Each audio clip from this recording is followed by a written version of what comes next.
پوچھو سوال پوچھو. سوال یہ ہے حضرت کہ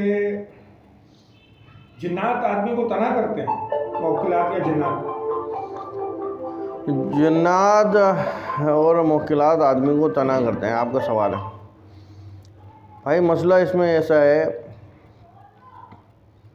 کہ جنات جو ہیں ضروری نہیں ہے کہ آدمی کو تنا کر دیں، ڈیپینڈ کرتا ہے کہ کس قسم کے ہوں. اگر وہ شریر جنات ہیں تو اس کو اپنی راہ پہ چلانے کی کوشش کریں گے.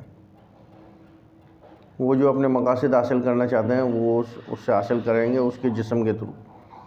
اس کو اگر وہ شریر جنات ہیں، گندے جنات ہیں، تو اس کو برائی کی طرف لے جائیں گے اور اس کو اچھے لوگوں سے دور کریں گے. ظاہر بات ہے جو برا آدمی ہوگا تو بروں میں بیٹھ کے سکون ملے گا اس کو، اچھا آدمی ہوگا تو اچھوں میں بیٹھ کے اس کو سکون ملے گا.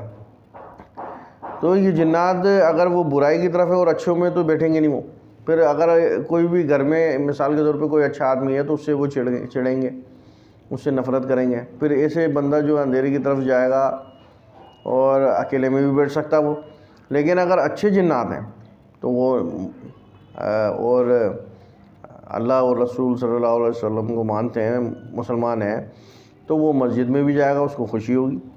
اور اللہ اور رسول صلی اللہ علیہ وسلم کی محفلیں جو ہوتی ہیں اس میں بھی وہ شامل ہوگا اور ذکر اذکار کی محفلوں میں بھی شامل ہوگا. باقی جہاں تک سوال ہے موکلات کا، تو موکلات تو ایک دم کسی کے پاس ایسے نہیں آتے ہیں. یہ تو آپ کوئی وظیفہ کریں گے یا چلہ کریں گے، اس کے اندر پھر جب آپ کا وہ وظیفہ یا چلہ کامیاب ہو جائے گا تو پھر جا کے وہ موکلات حاصل ہوتے ہیں.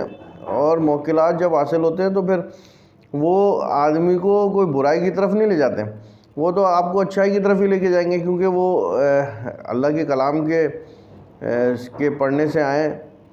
تو آپ کے جائز کاموں میں جو آپ کہتے ہیں ان کو اس میں مدد کرتے ہیں. اگر ناجائز کا کوشش کرتا آدمی تو اس میں پھر وہ نقصان بھی دے سکتے ہیں، اور یہ خطرناک عمل ہے، کرنا نہیں چاہیے. ویسے پوچھو، تم سوال پوچھو، کوئی ہے سوال؟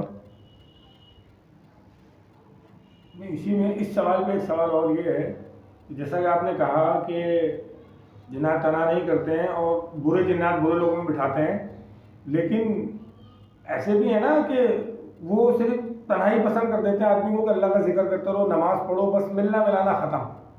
کوئی مجبوری میں آ گیا اس کا کام کرنا ہے کرو، نہیں کرنا نہیں کرو. دیکھیں، آپ اگر ذکر اذکار کرتے ہیں اور بہت زیادہ ذکر اذکار کرتے ہیں، ایک حدیث بھی ہے اس میں کہ اللہ کو اتنا یاد کرو کہ لوگ تمہیں دیوانہ یا پاگل کہنے لگیں. جب آپ کثرت سے اللہ تعالیٰ کو یاد کریں گے تو آٹومیٹکلی جو آپ کی سوچ کے مطابق لوگ نہیں ہیں وہ آپ سے ویسے ہی دور ہو جاتے ہیں.